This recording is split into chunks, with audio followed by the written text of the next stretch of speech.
नमस्कार मेरे प्यारे रुड़की वासियों, मैं आपका संदीप तोमर। मेरे साथ हैं आज प्रदेश के माननीय कैबिनेट मंत्री एवं शासन के प्रवक्ता श्री मदन कौशिक जी। स्वागत है मदन जी आपका। नमस्कार। और दोस्तों, आज हम मदन जी से चर्चा करेंगे, माननीय मंत्री जी से, कोरोना को लेकर। सबसे पहले तो मैं इन्हें बधाई दूंगा, आपकी सरकार को बधाई दूंगा कि मैं हरिद्वार भी गया कल, और रुड़की के तो मैं हालात दिखा ही रहा हूँ, लगातार देख और लोग भी देख रहे हैं कि सरकार का जो कार्य है कहीं ना कहीं, हालांकि ऐसा नहीं है, देखिए घर में किसी की एक शादी होती है ना, तो उसमें भी ऐसा होता है कि बाद में पता चलता है 10 जो रिश्तेदारों ने काट देना भूल गए। जब इतनी बड़ी महामारी है तो कुछ कमियां भी, लेकिन कमियां दुरुस्त हो रही हैं। ऐसा नहीं है कि शिकायत आपके संज्ञान में आ रही है, चाहे सीएम साहब के या अधिकारियों के स्तर पर भी। इसके लिए आपको बहुत बहुत बधाई, सैल्यूट करते हैं हम। लेकिन अभी जैसा आप लाइव दूसरे चैनल पर कर रहे थे, तो वही एक मसला आ रहा है कि प्रवासियों को लाने का, लेकिन लोगों को शायद जानकारी भी नहीं हो पाई है, कुछ को आप शायद लाए भी हैं, और अब निरंतर आपके प्रयास चल रहे हैं, तो उस बारे में थोड़ी जानकारी आपसे मैं चाहूँगा। देखिए संदीप जी, ऐसा है, हम लोगों ने कोटा से अपने स्टूडेंट्स को लाए, हम औरंगाबाद से स्टूडेंट्स को लाए, इलाहाबाद से लाए, हम जोधपुर से लाए, जयपुर से लाए, हरियाणा से लाए, दिल्ली से लाए। ये ऐसे राज्य हैं जिन राज्यों से हम अपने लोगों को लेकर आए हैं। लेकिन अभी क्या है कि भारत सरकार की जो गाइडलाइन थी वो अभी हमें स्पष्ट रूप से नहीं आई थी। कल शाम भारत सरकार की गाइडलाइन आ गई।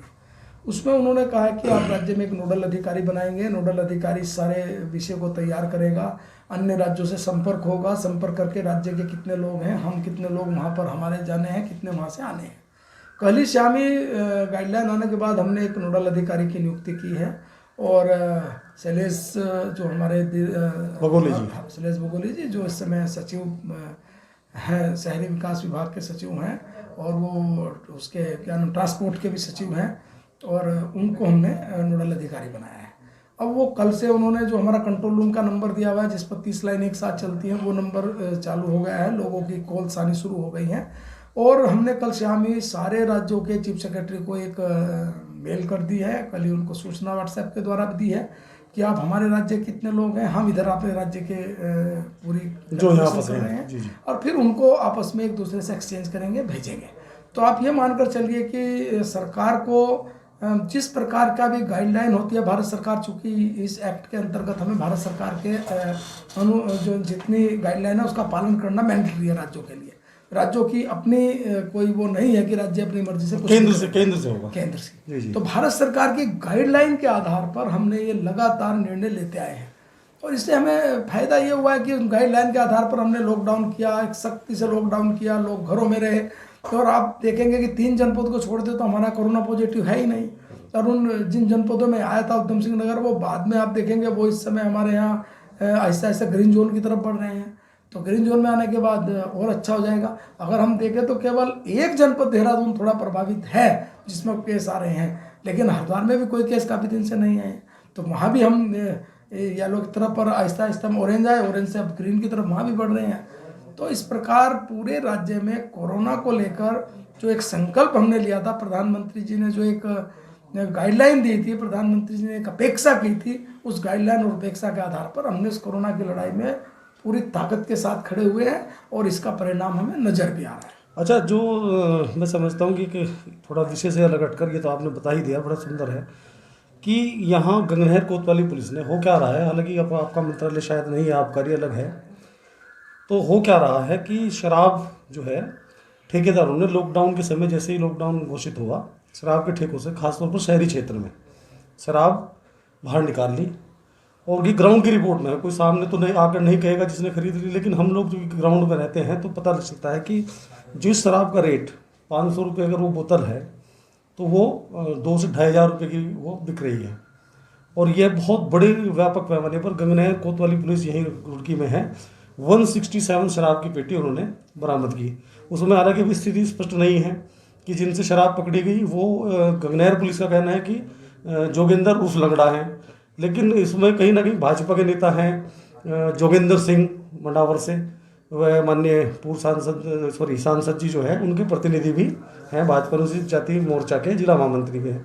अब भाई हम कंफर्म नहीं है कि ये वही, क्योंकि गंगनहर पुलिस कह रही है जोगिंदर उर्फ लंगड़ा, और अगर वह लंगड़ा कोई और है तो चलो ठीक बात है, लेकिन एक भाजपा का नेता ऐसे मामले में प्रकाश में आ रहा है। तो ये सब चीज़ें कोई शराब एसेंशियल सर्विस में नहीं है, नहीं नहीं, लेकिन ब्लैक में बिक रही थी ना वो। इसलिए लोगों को एसेंशियल सर्विस की छूट है, लोग उस पर जाएं।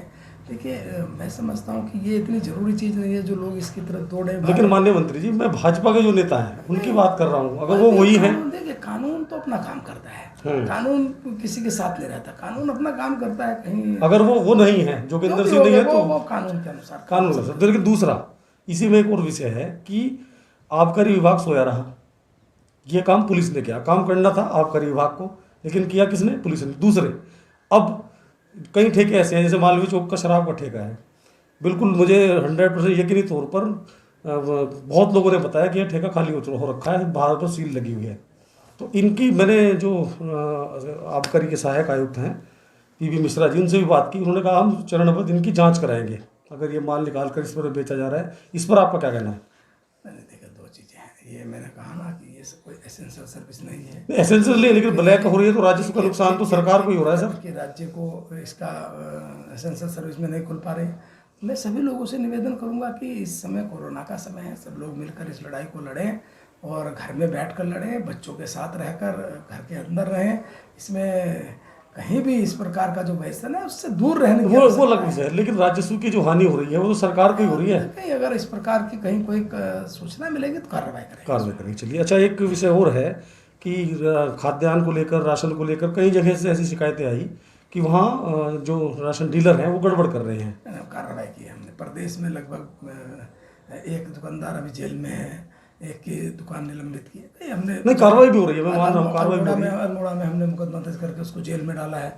हमने पिथौरागढ़ में कर नहीं, वो तो मैंने पहले ही कहा कि घर में अगर शादी भी होती है तो बाद में पता चलता है कि 10 रिश्तेदार को काट देना। हमें शिकायत मिलती है उस पर कार्रवाई होती है। सरकार का कोई मंशा नहीं है इस समय। यदि कोई इस प्रकार की घिनौनी हरकत है वो ये मानकर चलिए कि वो पाप का भागी है। राष्ट्रद्रोह जैसा काम। राष्ट्रद्रोह तो है ही, मैं समझता हूँ पाप का भागी है। राज्य के लिए भी बिल्कुल, वो उसे नरक से भी बदतर जगह जाएगा। इसलिए ऐसे समय पर लोगों का सहयोग करना चाहिए, गरीब लोगों को भोजन देना चाहिए।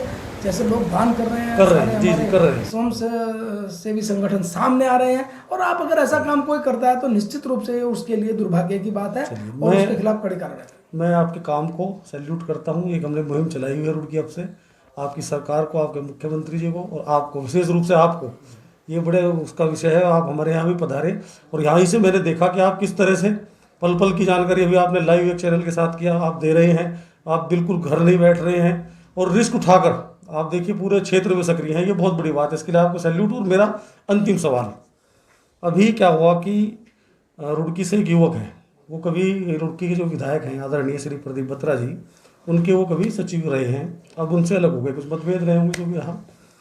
तो वो है युवक, उनकी हालांकि फेसबुक या व्हाट्सएप की वो कोई कोर्ट एविडेंशियल नहीं होती, लेकिन वह पोस्ट डाल रहे हैं कि विधायक जी का, प्रदीप बत्रा जी का जो एक कॉम्प्लेक्स है वहाँ कभी चौकी हुआ करती थी, तोड़ने के कारण जब वह कांग्रेस से भाजपा में आए तो हरीश रावत जी ने उसे सील करा दिया था और वो सील खुली नहीं है। तो क्या वो सील है या नहीं, हालांकि हम बत्रा जी तब बात करेंगे जब वो युवक हमें इंटरव्यू दे, क्योंकि एविडेंशियल नहीं है। ये सब चीज़ें जो इंडिविजुअल होता है, इंडिविजुअल चीज़ें इस प्रकार की बातचीत करना, ये कोई ऐसा नहीं है कि वो पहले उनके आप तारे पिए थे, अब बाद में नहीं रहे, उन्होंने बाद में कहना शुरू किया, दोबारा नहीं कहा। हाँ, ये सच है। ये सब चीज़ें हैं, लेकिन मुझे लगता है कि इंडिविजुअल रूप से किसी को व्यक्तिगत आक्रमण करना, व्यक्तिगत बातचीत करना उचित नहीं है। जहाँ तक सवाल है कि वो सील था नहीं था, ये जो हरिद्वार रुड़की कोर्ट में भी मामला चल रहा है, वो देखेगा, जो कोर्ट में है वो देखेंगे, लेकिन कानून के अनुसार सब लोग काम कर रहे हैं। बत्रा जी यहाँ के लोकप्रिय नेता हैं, चेयरमैन रहे यहाँ के, 2 बार से विधायक हैं, बड़े वोटों से जीत कर आ रहे हैं, बड़े अंतर से जीतते हैं, लोगों में उनकी लोकप्रियता है। तो इसलिए इस प्रकार के बातचीत करना किसी भी नेता के लिए कहना सरल होता है, लेकिन लोकप्रियता बरकरार रखना ये अपने आप में बड़ी चीज़ है। इसलिए मैं बत्रा जी लोकप्रिय नेता के तौर पर हैं, और यदि कोई उनको दिक्कत है, परेशानी है, तो बत्रा जी से मिलकर बातचीत करें। तो हाँ, क्योंकि कोर्ट की जो ये होती है व्हाट्सएप या ये, मैंने बड़े भाई मेरे वकील हैं, वो उन्होंने मुझे बताया कि ये कोर्ट में एविडेंशियल नहीं होती। यदि वो खुद इंटरव्यू देकर कहें तो हम उनकी बात माने कि वो इंटरव्यू दे रहे हैं। ठीक बात। चलिए, खैर साहब, आपको फिर सैल्यूट करते हैं। और रुड़की वासियों, मेरे प्यारे रुड़की वासियों, आपको आपका संदीप तोमर करता है। जय हिंद, नमस्कार।